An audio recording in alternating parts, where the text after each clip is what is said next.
Hello and welcome back to my channel, Complicated Relationships Reddit Stories. Hope you guys are safe and healthy. Now let's see what the story is about today. What if you find out that your wife is having a relationship with her ex-boyfriend after 6 long years of being together? It's time we listen to this epic story. Also, if you like my content, please give this video a thumbs up and do subscribe to the channel. We have been together for over 6 years, married a year and a half, have recently been in marriage counseling for 3 weeks now due to rocky roads financial-wise, but things have honestly been on the up and up. We are honestly communicating our needs and feelings, or so I thought. She went to walk the dog tonight and left her phone on the couch. I normally don't ever search through her phone as I trust her more than anyone I know. As I was walking past her phone to go to our room, her screen lit up with a Snap notification from someone with the same exact name as her ex. I picked her phone up, unlocked it, and, upon opening, saw that she has a 64-day Snap streak with this dude. I opened the Snap and it was a pic of him. It was indeed her ex-boyfriend.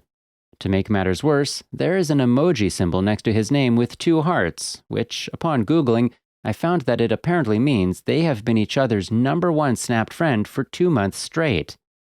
Now, OP says it is not the first time that some doubtful stuff has happened with her and other guys. She had a male coworker that was obviously interested in her about 8 or 9 months ago, and I made it very apparent that I didn't like him as he was texting her about non-work related stuff after 9 to 10 at night.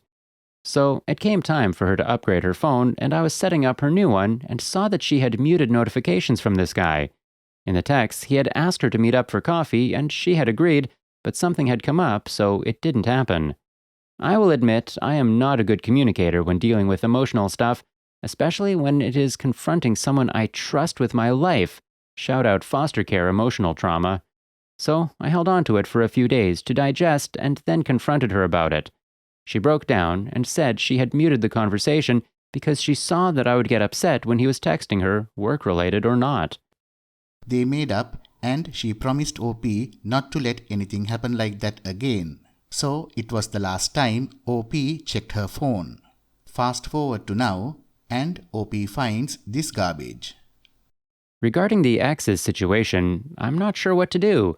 I'm obviously not meeting her needs in some way if she finds it okay to communicate with her ex-boyfriend on Snap every day for over 2 months straight. I've asked about him before as we were discussing and making fun of crazy exes in jest like a month or 2 ago, and I asked if she still talked to him or if he talked with her, and she said only a few times a year and she was cordial with him. I love this woman a lot and want to make this work. I'm just so lost. Now here is the update. I woke up this morning, confronted her about it, asked her if there was anything she needed to tell me, and she fessed up to having been talking to her ex-boyfriend. To preface this, our marriage has been pretty rocky about the past 6 months. I will admit that I have definitely not done my part as her husband to meet her emotional needs, as I have been grinding away at work. In January, I personally took the initiative to seek therapy to better help me explain my emotions and feelings to her, and I was in therapy for 3 months.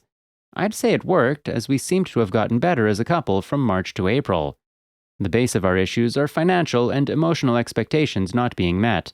I am a programmer. I work a high-stress, high-paying job to provide for my family, and due to the nature of my job, I would get home most nights, eat dinner with her, hang out for a bit, and then squirrel myself away in my office to decompress. In April, we again sat down and explicitly laid out expectations to one another, and hers was that I needed to come to bed at the same time every night and be more present, among other things, pick up a bit more around the house, laundry, etc. OP took her words to heart and seriously tried to fix his behavior.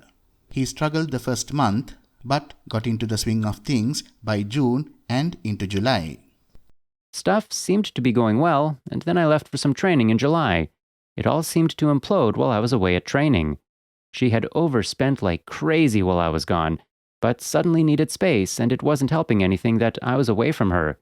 She quit her stressful job without even telling me, and I was pretty angry because she was just unilaterally choosing to do things that impacted both of us.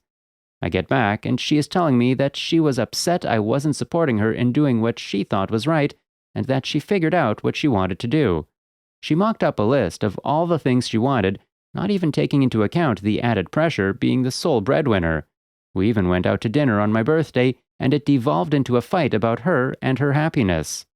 The long and the short is that this morning, when I confronted her, I got to spend 4 agonizing hours on the receiving end of trickle-truthing, or whatever it's called, before she finally admitted that she had been messaging him on and off for months. She told me that she still has love for him, like a soulmate pull, and that due to us being on rocky roads, she had just continued talking to him and confided in him the problems happening in our marriage. He is engaged. The more OP dug into her story, the more information was revealed. Exposed pics were sent back and forth for what she tells him in the last few months, on and off. The most recent time was last week. She flew to see her mom in March for a little trip, and while there, her ex picked her up on her last day before her plane ride out in the morning, and they had breakfast. He took her to the airport, and she told me that they kissed before she left. I'm so lost. We have no kids, but I make about 85% of the income. Don't know how it would work out divorcing and splitting things up. I'm so scared. I don't want to have to start over, but I don't know if I can ever look at her the same. She still loves this guy, and he obviously still loves her. I reached out to the AP's fiancé and told her. Of course, AP is denying the nudes and kissing and such.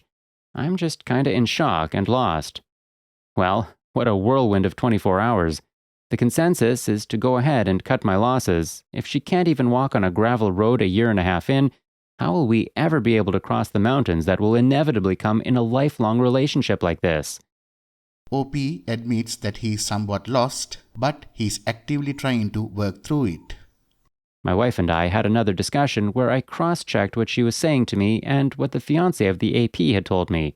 Most of it lined up, except the AP was of course denying everything. Some more of it had come out. She had been in contact with AP after solidifying the dates of the trip to see her mom. I talked with her mom, and my wife did in fact do what she said she was doing with her mom while there, except for the morning of her flight. She had been in contact with AP to see if his work schedule lined up, and apparently it happened to, so they drove around and talked. Then when he dropped her off at the airport, he said, "Where's my kiss?" And in her words, I met him in the middle. She does seem remorseful, and I'm sure some of it is genuine. I believed a lot more of it was genuine until she said that she realized what she did was wrong and wants me to forgive her because, and I quote, "reality has hit, you know what I mean?" Cue eye roll back into my skull.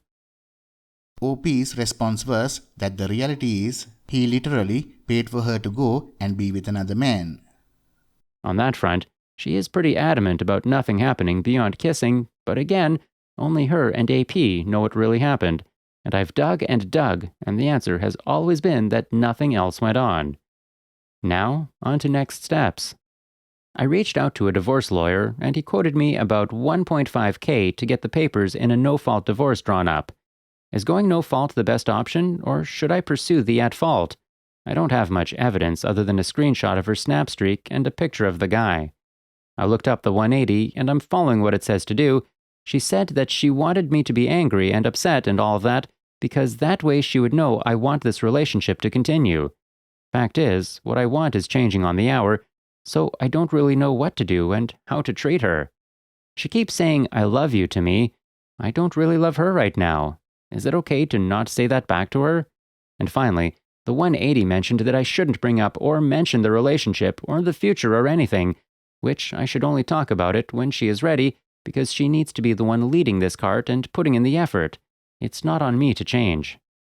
OP says that he doesn't know what he should do, and he's still kind of lost.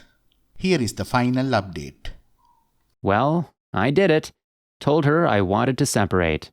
Thus ensued possibly the most intense gaslighting and psychological manipulation I've ever been privy to in my life. She has somehow twisted it in her brain that I am the bad guy for not wanting to try and reconcile, that I don't think our marriage is worth it. Whatever makes her sleep at night, I guess. Had a text waiting for me when I woke up this morning from her grandmother, telling me how surprised she was to discover that my love for her granddaughter was too shallow to work through this issue. Total BS. I didn't cheat on me, her granddaughter did. I fully own my part in the conditions that led my wife to make this choice, but I did not make her make that choice to betray me. I told her that I deserve to be with someone that doesn't cheat on me and that I can trust unequivocally, and that her granddaughter deserves a partner that is going to trust her completely, and that I never will again. Was told that I have trust issues I need to go to therapy for because trust can always be regained. I just don't want to put in the work. I know what I have to offer someone, and I want to be with someone that I don't have to change for. That me being me is going to be enough and actually appreciated. Going to drop the divorce agreement with her hopefully this week. We are both young, very little shared debt, no kids, no house. Should be pretty straightforward. Wish me luck. End of the story. Well, OP, I think you nailed it. Once that trust in a person is broken, it is like putting Humpty Dumpty back together again. Congratulations on getting out of infidelity. I can't think of a word that describes how they imply that you're having trust issues. Of course, you would have trust issues. She cheated. She cheated with a man she previously had physical relations with. She added another man into your marriage, and now she is saying you have trust issues. The trust issues were her own doing. Just ghost her from your life until the divorce papers are signed, sealed and delivered. Yes, on a side note, I think Grandma probably did a little cheating herself back in the day and doesn't think it's a big deal. Good luck to you, OP. Thank you all very much for listening. Please like, comment and share the video if you enjoyed it. Also, subscribe to the channel and hit the bell icon so you will be notified when we upload the next video. Take care.